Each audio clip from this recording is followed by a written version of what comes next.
잘 지내셨지요? 네. 우리 신앙인들은 항상 행복하게 살아야 됩니다. 행복하게 살도록 하나님께서 아주 입력시켜 놨습니다. 오늘부터 출애굽기를 16번에 걸쳐서 공부하게 됩니다. 시간 성령님께서 출애굽기를 통하여 우리에게 큰 깨달음 주시고 힘 주시기를 바랍니다. 아멘. 창세기는 마지막에 어떻게 끝나느냐? 요셉이 110세에 죽으면서 말을 남기기를 언젠가는 우리 동족이 고향 가나안 땅으로 가게 된다. 그때 내 유고를 메고 가서 고향 땅 가나안 땅에 묻어주라. 요셉이 그러고 죽었습니다. 그 뒤로 350여년이 지났습니다. 그러면은 350여년간 그 시체가 흙이 되어 버리잖아요. 네. 어떻게 했느냐? 미라 있죠, 미라. 에집트의 귀족들이나 왕족들은 미라를 만듭니다. 내장을 다 드러내고 향료를 넣어서 100년, 1000년 가도 안 변하게. 그래서 요셉이 총리 출신이니까 미라를 만들어서 보존을 했습니다. 그래서 모세 인도로 애굽 땅을 벗어나서 가나안 땅으로 향해서 갈 때 400여 년 전에 요셉의 미라를 메고 갔어요. 그래서 가나안 땅에 가서 어디에 묻었다. 그래까지 나옵니다. 출애굽기가 참 왜 중요한 책이냐? 하버드 대학 신과대학의 하비 콕스라는 유명한 신학자가 있었습니다. 세속도시, 세큘러 시티라는 세계적인 명제를 썼는데 그 책 서두에 출애굽기에 대해서 뭐라고 썼느냐 하면 인류 역사상 수많은 책이 나왔다. 그 많고 많은 책 중에서 가장 영향력을 미친 책은 어떤 책일까? 하비 콕스 얘기는 출애굽기다. 왜 출애굽기가 세계 역사에 가장 큰 영향을 미쳤느냐? 그 사람의 해석이 이래요. 출애굽기 이전에는 제왕이 모든 국민의 생명을 소유하고 나라의 재산을 소유하고 신의 위치에 있었다. 그러나 출애굽기를 통해서 제왕도 다른 백성들과 마찬가지로 하나님 앞에 한 인간이다. 제왕도 죄인이고 주인은 하나님 한 분이시지 누구도 하나님 앞에서 차별이 없다. 다 평등하다. 그러니까 하나님이 주신 인권, 자유, 누릴 권리가 있다. 이 출애굽기가 가르쳐주는 내용입니다. 그래서 하비 콕스 교수는 출애굽기가 역사 이래 가장 위대한 책, 가장 영향을 미친 책이다. 그렇게 말했습니다. 자, 출애굽기 1장 우리 펴겠습니다. 1장. 요셉이 죽을 때에 110세라 그랬지요? 네. 그 세월이 이제 흘렀는데 요셉이 총리로 있을 때에 자기 아버지 야곱입니다. 가나안 땅에 있는 야곱의 식솔들을 전부 초청했습니다. 요즘 말로 하면 초청 이민이에요. 왜냐? 아들이 애굽에서 총리로 출세했으니까. 사방이 흉년이 들어가지고 죽게 됐는데 애굽에서 총리로 출세한 아들이 초청을 하니까 가족이 몽땅 애굽으로 초청 이민에 응해서 갔습니다. 그때 옮겨간 야곱의 후손들이 몇 명이냐? 70명. 70명이 그때 옮겨갔습니다. 그런데 참 좋았는데 문제는 요셉이 죽고 나서 110세 다른 왕들이 들어서면서 요셉의 공로를 잊어버린 거예요. 안 그렇겠습니까? 그런데다가 유대인들은 1장 7절 이스라엘 자손은 생육하고 불어나 번성하고 매우 강하여 온 땅에 가득하게 되었더라. 아주 번성한 거예요. 그 하나님의 명령이고 축복이니까 이스라엘 백성들은 자녀도 많이 낳고 튼튼하게 키우고 지혜롭게 키우고 번성하고 온 나라에 영향력을 미치니까 요셉을 알지 못하는 왕들이 일어나 가지고 이스라엘 사람들한테 위협을 느낀 거예요. 야, 이거 이스라엘 사람들이 너무 세다. 위험한데 아주 거기에 불안을 느낀 겁니다. 그래서 뭐라고 하느냐? 10절, 1장 10절 말씀. 자, 우리가 그들에게 대하여 지혜롭게 하자. 두렵건대 그들이 더 많게 되면 전쟁이 일어날 때에 우리 대적과 합하여 우리와 싸우고 이 땅에서 나갈까 하노라. 쓸데없는 걱정을 한 거지요. 원래 높은 자리에 앉으면 의심이 많아지는가 봐요. 내 자리 누가 뺏지 않을까? 경쟁자가 나타나지 않을까? 높은 자리가 위험해요. 우리처럼 평범하게 바닥에 사는 사람들이 편하지요. 항상 단잠을 자고 뭐 사는 것이 편안한데 높은 데 올라갈수록 그 안 좋은가 봐. 우리는 높은 데 안 올라가 봐서 모르지만은 불안한 거야. 아, 이거 이스라엘 백성들이 막 뻗어나가니 외적이 쳐들어올 때 적군 편 들어가지고 나라를 흔들어 놓고 탈출할까 봐 걱정된다. 이 이스라엘 백성들이 너무 번성하고 뻗어가니 우왕거리가 될지 모르겠다. 그래가지고 탄압하기 시작한 겁니다. 실제 우리 월남전 때 보면은 1970년대에 월남전 한참 막바지에 막 이럴 때 미국이 군대를 50만이나 보냈어요. 전쟁 비용도 뭐 천문학적으로 보내고. 그런데 베트공한테 미국이 졌지 않습니까? 그렇다면 20세기에 있었던 불가사의한 일이요. 초강대국 미국이 어떻게 땅굴 속에서 싸우는 베트콩한테 졌을까?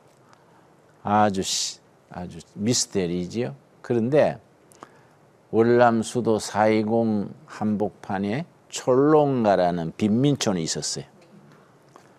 그 빈민촌에 가난한 사람들이 사는데 그게 베트콩들이 숨어 들어온 거예요. 빈민촌 구석구석에 무기를 숨겨놓고 빈민촌 촐롱가에 숨어 있다가 갑자기 일어난 거예요. 4.20시 복판에서 막 베트콩들이 쏟아져 나오니까 온 나라가 흔들려 버린 거지요. 그래서 더 빨리 예상외로 빨리 망했습니다. 내가 그걸 왜 잘 아느냐 하면은 내가 그때 청계천 빈민촌에 일하고 있었어요. 청계천 빈민촌에 70년대에 12,000세대가 살았습니다. 12,000세대. 12,000세대면 한 집당 우리가 조사해 보니까 4.7명이더라고요. 5명이라는 얘기지요. 왜 빈민촌일수록 애를 많이 낳아요. 뭐 딴 거 할 게 없으니까 애기 많이 한 거예요.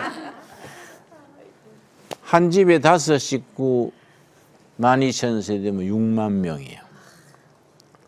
그런데 한 번은 서울시장이 날 부르더라고요. 청계천 빈민촌을 철거해야겠습니다. 왜 그러세요? 대책도 없이 그 1, 2천 세대도 아니고 12,000세대인데 그 벌집 건드려서 되겠어요? 그랬더니 국가안보상 할 수 없습니다. 그래요. 아, 빈민초로가 안보하고 무슨 관계 있습니까? 네, 그랬더니 4.20 망할 때, 베트남 망할 때 철론가 얘기하는 거예요.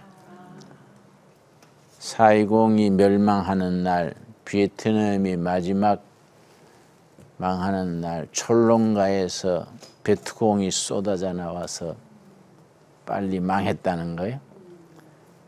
서울시장이 그래요. 솔직하게 말씀드려서 북한에서 북한군이 밀고 내려오면은 청계천 빈민촌 사람들이 어느 편 들지 우린 자신 없어요. 이러는 거예요. 그래 내가 그 말 듣고 기가 차서 아이 시장님 그걸 제정신에 하는 소리요. 가난하다고 다 대한민국 국민인데 어찌 그런 말을 하세요. 그랬더니 아닙니다. 내가 그때 전도사예요. 김진홍 전도사님은 배운 사람이고 알만한 사람이기 때문에 의논하는 겁니다. 그래서 내가 그러면 우리가 철거해야 된다면은 좋수다. 우리 농촌서 서울 올라와 가지고 지게꾼이라도 하려고 왔는데 지게꾼도 용달차한테 밀려버리고 먹고 살 게 없어. 그러니 시골에 어디 땅을 주시오.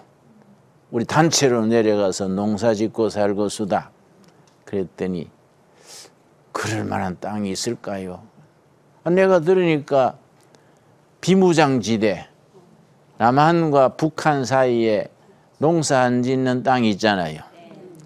6.25 전까지는 거기 다 마을이고 농지랬는데 이쪽 남쪽으로 14km, 북쪽으로 4km 거기 그냥 땅이 놀고 있는 거예요.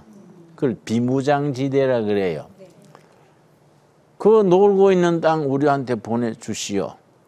농사 짓고 살고 수다. 그랬더니 시장이 내 상부에 한번 건의는 해보겠습니다. 그 왔는데 한 3, 4일 지난 뒤에 새카만 집차가 밤중에 2대가 오더니 무조건 나를 태워가지고는 끌고 가는 거예요. 어디로 가는 게요? 그랬더니 보안대, 그 보안대였어요. 보안사령부. 그리 데려가가지고서는 지하실에 나를 딱 데려다 놓고 김진홍, 본심이 뭐요? 무슨 소리 하는 거요? 그랬더니 이 빈민들을 비무장지대에 데려가가지고 울북하려 하는 거 아니에요? 그냥 깜짝 놀래가지고 당신들 참 머리 좋네. 어찌 그런 생각을 다 하세요? 응? 대한민국 국민이 월북을 왜 해요? 응? 그랬더니 우리는 당신 그 의심스럽다고. 비무장지대의 그 남북한 경계선에 있다가 단체로 몇만 명이 북한으로 월북할까 봐 걱정된다는 거예요. 그러니까 기가 차서 그러면은 월북 안 할 자리 저 제주도나 전라남도나 경상남도나 휴전선에서 먼 데로 땅을 주시오. 우리는 가서 농사 짓고 세금 내고 자식 키우고 사람답게 살고 싶지 맨날 서울에서 제대로 먹도 뭐하고 껌 장사나 하고 응? 이러면 우리도 사는 거 싫소. 그래가지고 우리가 얻어서 내려간 땅이 경기도 화성군 남양만 간척지요. 그래서 우리가 1975년부터 간척지로 내려가기 시작해서 남양만 바다 막은 땅, 그때 968평이 바다를 했는데 농지가 나왔어요. 그래서 가서 남양만에 가서 1200세대 15마을 만들고 그래 지냈습니다. 자, 그거는 이제 우리 얘기인데 출애굽기에 바로왕이 그 걱정한 거예요. 혹시 전쟁이 나면은 저 이스라엘 사람들이 땀만 품고 적과 내통해가지고 나라를 무너뜨리는 그런 무리가 될지 걱정스럽다. 자, 우리가 지혜롭게 하자. 이스라엘 사람들을 막 노동을 시키고 번성하지 못하도록 불이익을 주고 그렇게 하자. 그러니까 참모들 모여서 그런 의논을 한 겁니다. 그래서 출애굽이 시작되는 겁니다. 자, 1장 12절.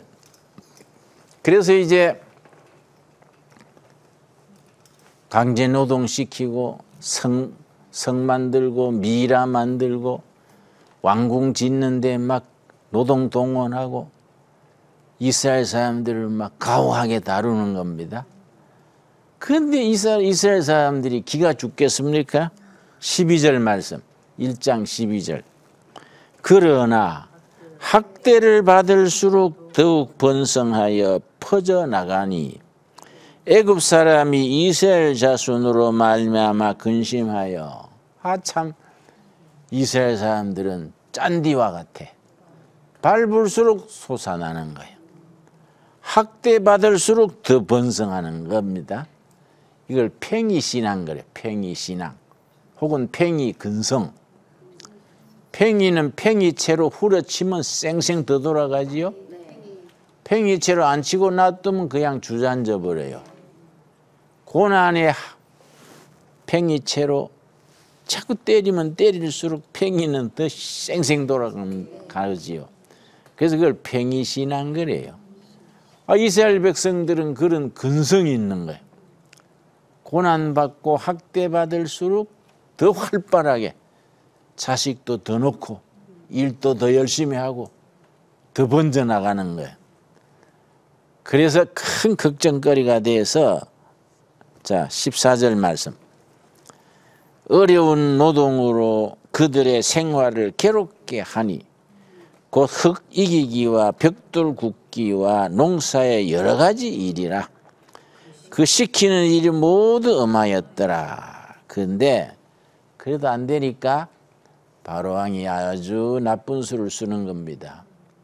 산파 있죠. 산부인과 산파를 시켜가지고 이스라엘 백성의 산모가 아기 낳는다 하거들랑 가가지고 모른 척하고 여자아이면 놔두고 사내 아이면 죽이시오.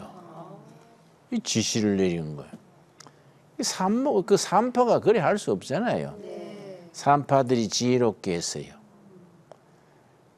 가서는 남자 여자씩 다 받아주고 안 죽인 거예요. 그러니까 왕궁에서 나중에 산파들을 불러가 추궁을 했네. 왜 지시대로 안 하는 기요? 그러니까 산파가 미리 말을 맞춰 놓은 거예요. 아이고 유대인 여자들은 건강해가지고 애기 놓는다는 말 듣고 가면 벌써 애기 낳아버렸어요. 그리고 우리가 손 쓸 수가 없지요. 그 이제 유대인들을 보호해 주려고 그래 말한 거예요. 그 산파들이 고맙지요. 그랬더니 마지막으로 어떻게 했냐. 안 되겠다. 극단적인 방법을 써야겠다. 유대인으로 사내 아이를 낳으면 전부 나일강 강물에 던져라. 그 왜 그러냐면 종교적인 배경이 있습니다. 애굽 왕실이 섬기는 신이 나일강 수신이요. 나일강 수신이 애굽 왕실의 신입니다. 수호신입니다. 왜 그래 됐냐면은 에집트는 그 사막지대 아닙니까? 그런데 아프리카에서부터 내려오는 강이 있어요. 나일강인데 그 지역은 비가 안 와도 저 상류에 아프리카에서부터 굽이굽이 흘러내려오는 상류에서 비가 오니까 항상 강물이 흐르는 겁니다.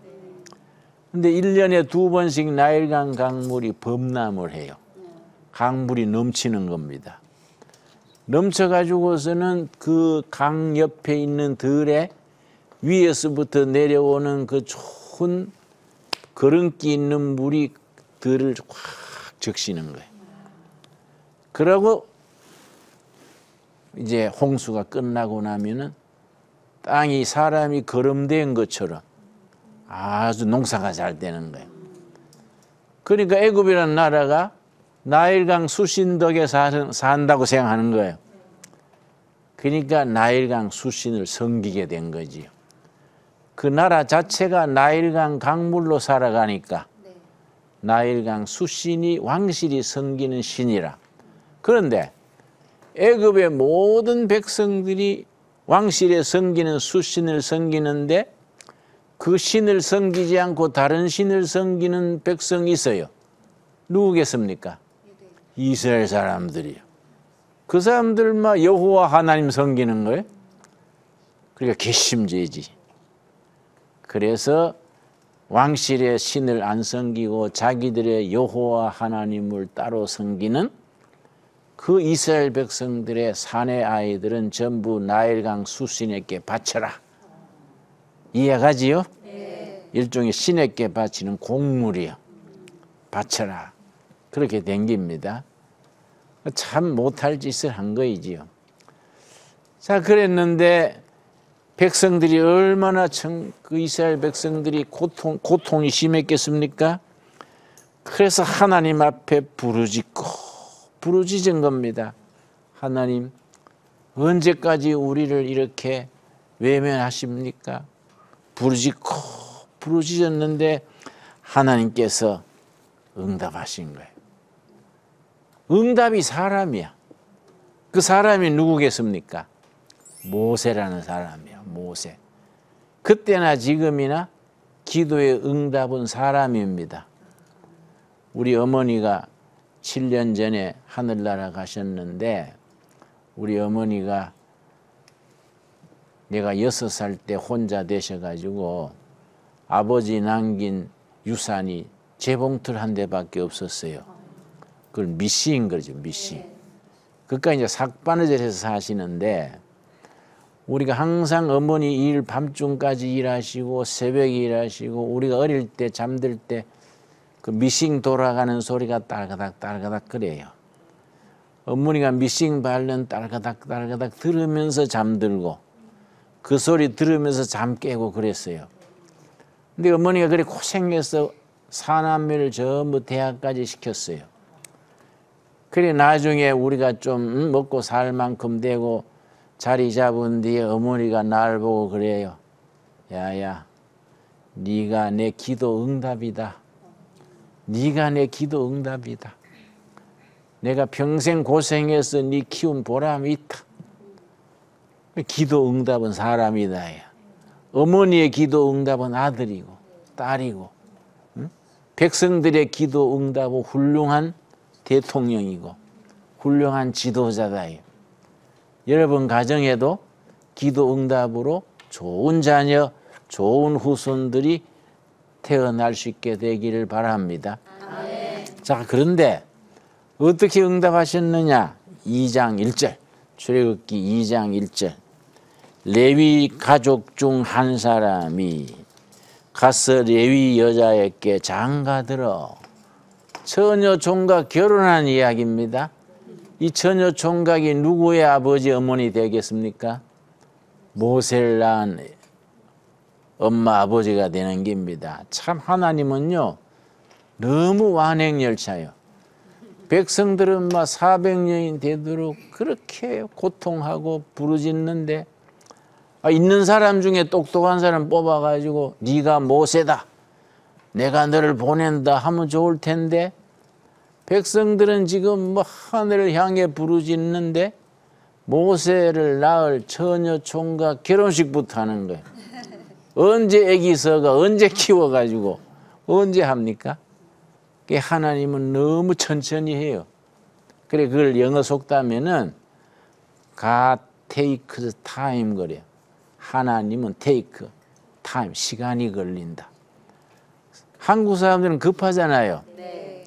내가 프랑스 파리에 가서 식당에 들어갔더니 내가 한국 사람인 줄 알고요. 빨리빨리 프랑스에 그러대요. 한국 사람들이 단체로 오면 제일 좋아한대요. 왜냐? 얼른 먹고 가버리니까 또 손님 받을 수 있잖아요. 우리나라 사람들은 급해요. 근데 하나님은 급하지 않아. 천천히. 백성들이 지금 종살이에서 지금 숨이 턱에 닿는데 있는 사람 중에 탁 찍어서 네가 지도자다 이러면 될 긴데 지도자 모세를 낳을 처녀 총각 결혼식부터 하는 겁니다. 그 말이에요. 레위 가족 중 한 사람이 레위 여자에게 장가들어 2절 그 여자가 임신하여 아들을 낳으니 임신은 빨리 했지요. 1절 사이에 임신했으니까 그가 잘생긴 것을 보고 3달 동안 그를 숨겼으나 아기를 낳았는데 아들이야. 나일강 강물에 던져야 되잖아요. 어떻게 던지겠습니까? 또 애가 또 어릴 때부터 눈알이 반짝반짝하고 총명했던 것 같아. 성경에 글이 안 썼지만은 짐작에. 그래서 집에서 숨긴 거예요. 몇 달 동안 숨겼다고요? 3달. 근데 왜 계속 못 숨겼느냐? 연자법, 그래, 연자법. 그 가정에 애를 낳아가 나일강 강물에 안 던지고 숨기면 있는 다른 형제까지 해를 당하는 거예요. 그걸 연자법 그래요. 그런 법이 있었던 것 같아요. 숨기다가 잘못하면은 아기 때문에 다른 형제까지, 다른 자식까지 다치게 됐으니까 나일강 강물에 던지는데 차마 그냥 못 던진 거예요. 자기 애를 어떻게 멀쩡한 애를 강물에 던지겠습니까? 그래서 갈대 상자로 바구니를 만들었어. 갈대 상자로. 갈대 상자를 애기 하나 담을 만한 갈대 상자를 만들어 가지고 3절입니다. 3절. 더 숨길 수 없게 되매 그를 위하여 갈대 상자를 가져다가 역청과 나무 진을 칠하고 아기를 거기 담아 나일 강가 갈대 사이에 두고 갈대 상자의 밖에는 역청 칠하고 안에는 나무 진을 송진을 칠했습니다. 역청은 뭐냐면은 태양빛에 바래진 자연산 아스팔트예요. 그 중동에는 석유가 많이 나잖아요. 그 중동의 석유가 어느 정도 많이 나는지 그걸 이제 비유로 말하기를 중동 여자들은 하이힐을 못 신는다 그래요. 하이힐 신으면 뒷꼭지에 땅파이가 석유 나오기 때문에 그만큼 많다 이 말이지 석유가. 하이힐 신으면 그 구멍이 뚫리가 석유 나온다 이게. 근데 거기 땅에서 저절로 솟아오르는 석유가 있을 거 아니야? 그 태양빛에 아스팔트가 되는 거예요. 그게 역청이에요, 역청. 그걸 왜 칠했을까요? 그렇지, 그렇지. 방수. 물 들어오지 말라고. 강물에 아기를 갈대 상자에 던지니까 강물이 들어오잖아요. 강물, 죽더라도 살 만큼 살아라. 부모의 마음이 그렇지요. 밖에는 역청칠하고 안에는 송진칠해서 방수 처리해가지고 나일강 강물에 던진 거예요. 그런데 그 갈대 상자가 히브리 말로 테바트요. 테바트. 요 이름이 중요합니다. 테바트. 그런데 창세기 6장 14절에 보면은 노아 방주가 있죠. 노아 가족 6식구 모든 생물 한 상씩 들어가는 방주 기억하시죠? 그건 엄청 크잖아요. 그것도 테바트요. 같은 단어라. 그거 신기해요. 노아 가족하고 모든 생물 한 상씩 들어가는 엄청 큰 노아 방주도 히브리 말로 테바트고 아기 모세를 담았던 그 갈대 상자도 테바트요. 그런데 신약에 가면은 그 테바트가 에크레시아 헬라어로 교회요, 교회. 그러니까 노아 방주하고 모세 갈대 상자하고 교회가 통하는 거예요. 통할 수밖에 없지요. 노아 방주는 그 노아 식구들과 생들을 구했지요. 생명을 구했지요. 모세 갈대 상자도 모세, 어린 아기 모세를 구했지요. 교회도 우리 영혼을 구원해서 천국까지 실어가지요. 그러니까 에클레시아, 교회인 거예요. 그런데 그 갈대 상자에 담아가지고 방수 처리해가지고 나일강 강물 강가니까 갈대가 있죠, 이제. 응? 그 갈대를 유용하게 써요. 갈대를 베어다가 그걸 가루를 만들어가지고 종이를 만들어요. 우리 땅나무 종이, 한지처럼. 근데 갈대 상자에다가 띄워놓고 어떻게 되나 하고 모세의 누나가 미리암이요. 어린 미리암 시켜가지고 엄마가 네가 갈대 상자에 가만 지켜봐라. 미리암이 안 보이게 숨어서 갈대 상자 테바트가 어디로 가는가 봤는데 바로 왕의 공주가 시녀들 데리고 목욕하러 나왔다가 갈대 상자를 본 거예요. 그래 건져 보니까 남자애기란 말이야. 그런데 이 공주가요, 남편은 전투에서 죽고 혼자 살던 부인이요. 애기가 없었어. 길러가지고 양자를 삼은 거예요. 그 양자를 삼는데 젖 먹이는 사람이 없지 않습니까? 뭐 처녀가 뭐 혼자 사는 사람이 젖이 안 나오잖아요. 그래서 어디 젖 나오는 애기 한 명 구해봐라. 그러고 있는데 미리암이 탁 나와가지고 제가 젖 나오는 어머니를 구해볼까요? 그래, 네가 좀 구해봐라. 누구를 소개했겠습니까? 모세 친엄마를 소개한 거예요. 모세 친엄마가 유모 자격으로 키우게 된 거예요. 그런데 모세 엄마가 잘 기른 거지요. 모세라는 인물이 나오도록 키운 거지요. 모세 어머니가 두 가지를 가르쳤어요. 하나님 사랑, 동족 사랑. 하나님 섬기는 신앙, 이스라엘 동포를 섬기는 신앙. 하나님 사랑, 동포 사랑. 이게 항상 우리에게도 같이 가야 되거든요. 어떤 사람은 교회는 열심히인데 나라는 그 생각 안 해. 어떤 사람은 막 다 통일운동, 민주화운동 열심히 하는데 하나님은 몰라. 이거는 성경적인 신앙이 아니지요.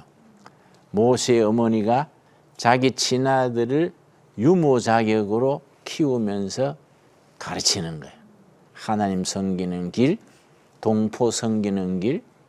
그래서 그 전통이 지금까지 유대인의 전통입니다. 아기를 바로 세우는 것은 어머니다 이거예요.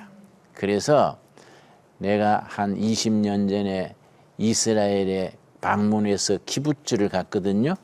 공동체 마을에 갔더니 다 이스라엘 국적인데 흑인도 있고 백인도 있고 황인종도 있는 거예요.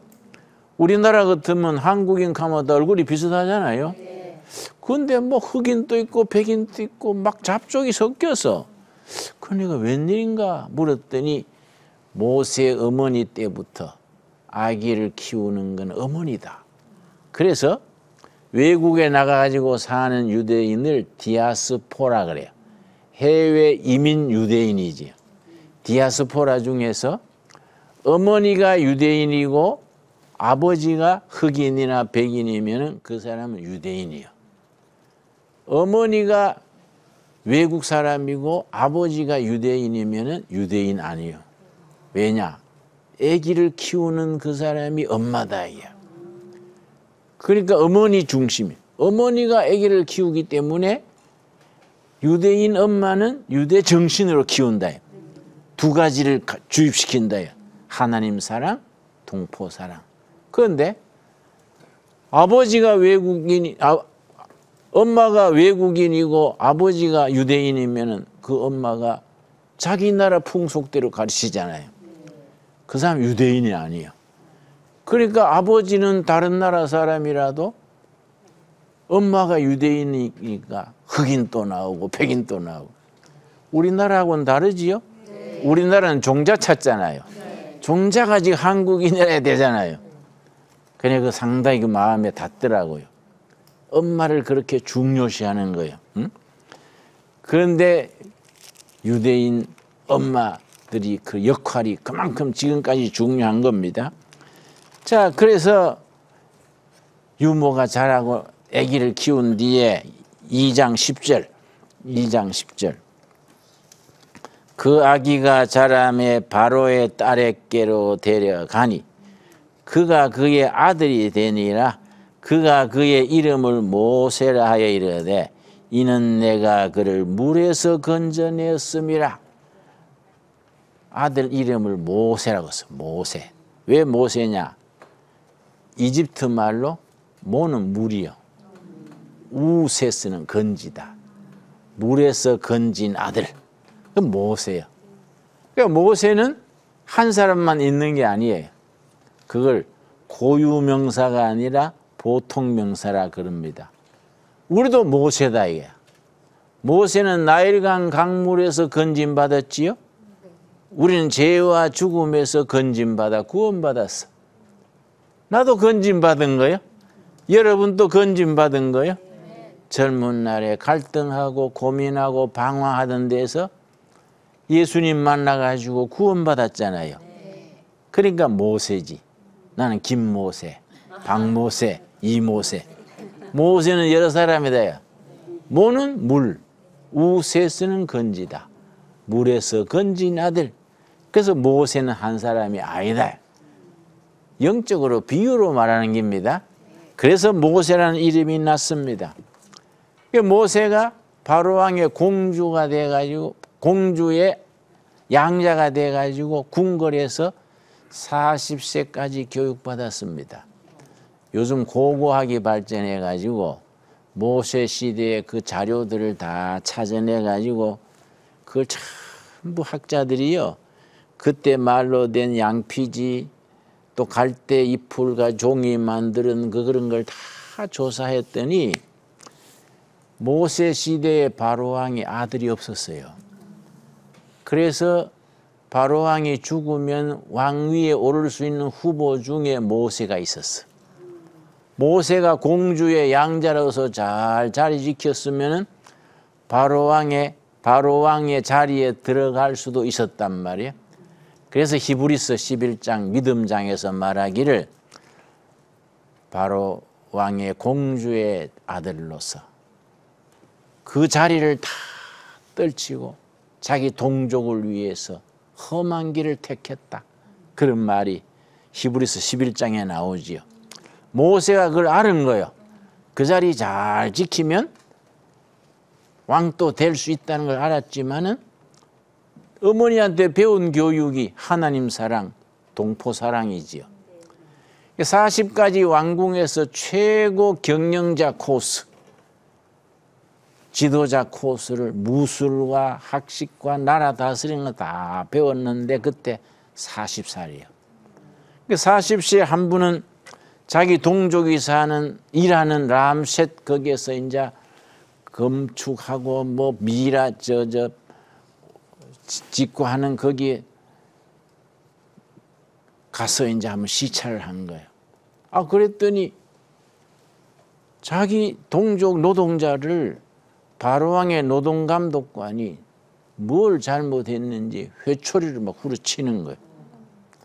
이 자기 어머니한테 배운 동포 사랑이 의분이 발동한 거예요. 그래가지고서는 확 화가 치밀어가지고 주위에 돌아보니까 보는 사람이 없는 것 같아. 왕궁에서 무술을 했지 않습니까? 한번 탁 급소를 치니까 노동감독관이 즉사했어요. 그래서 모래에 파묻은 거예요. 그걸 의도적 살인 그래요. 자, 12절 말씀. 2장 12절. 좌우를 살펴 사람이 없음을 보고 그 애굽 사람을 쳐 죽여 모래 속에 감추니라. 좌우를 살펴보고 죽였다는 것은 홧김에 탁 때렸더니 죽은 게 아니야. 의도적인 거야. 딱 살펴보고 통박 굴려서 야 이거 아무도 본 사람 없구나. 탁 급소를 쳤더니 죽었어. 모래에 파묻은 거야. 깜쪽같이 완전 범죄로 끝난 줄 알았는데 완전 범죄가 없다 그러잖아요. 대중 목욕탕 안에서 오줌 누는 거 외에는 완전 범죄가 없다 그래. 그건 완전 범죄지 그것은. 그 다음날 다시 공사 현장에 갔더니 이번에는 이스라엘 사람이 둘이서 싸우는 거예요. 모세가 말렸지. 동포요, 동족끼리 왜 이러십니까? 그 한쪽에서 어제는 노동감독관 죽이더니 오늘 날 죽일라 그래? 이러는 거예요. 탈로가 난 거예요. 근데 애굽의 법에 무슨 법이 있느냐 하면 공무 집행하는 공무원을 죽이면 바로왕을 죽이는 걸로 인정하는 거예요. 그런 법이 있어서 신분의 고하를 막론하고 공무 집행 중인 공무원을 죽이면 왕을 죽인 걸로 해서 무조건 사형이에요. 아이고 탈로 났구나. 아무리 공주의 아들이지만 법이 있으니까 죽게 된 거예요. 그 자리에서 도망쳤어요. 어디 갈 데가 없지 않습니까? 나라가 전부 바로의 나라인데. 그래서 바로왕의 힘이 미치지 않는 저 변두리 변방에 가려면은 사막을 건너야 되는 거예요. 사막은 보통 체력가는 못 건너는 거예요. 근데 모세는 무술을 했잖아요. 신체가 튼튼한 거지. 그 사막을 건너 어디까지 갔느냐? 호렙산 기슭까지, 시내산 기슭까지 도망친 거예요. 자, 다음 시간에 그 다음 얘기 공부합시다. 오늘 거기까지 공부하겠습니다.